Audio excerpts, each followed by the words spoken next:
بسم اللہ الرحمن الرحیم۔ السلام علیکم۔ پارہ 11 سورہ یونس، رکوع نمبر 3۔ فرمایا کہ اللہ تمہیں بحر و بر کی تری اور خشکی کے نظارے کراتا ہے۔ جب تم طوفانوں میں گر کر ہم سے مدد مانگتے ہو تو وہ تمہیں نجات دیتا ہے، تو پھر تم شرارت و سرکشی پر اتر آتے ہو اور اللہ اور رسول صلی اللہ علیہ وآلہ وسلم کا حکم ماننے سے انکار کرتے ہو۔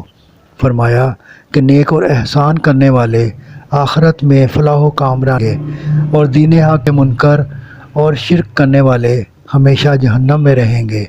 آخرت میں جب شرک کرنے والوں کے معبودوں کو ان کے ساتھ کھڑا کریں گے تو وہ مشرکوں سے کسی بھی تعلق سے انکار کر دیں گے اور کہیں گے ہم تو اس قابل ہی نہیں کہ کوئی ہماری عبادت کرتا۔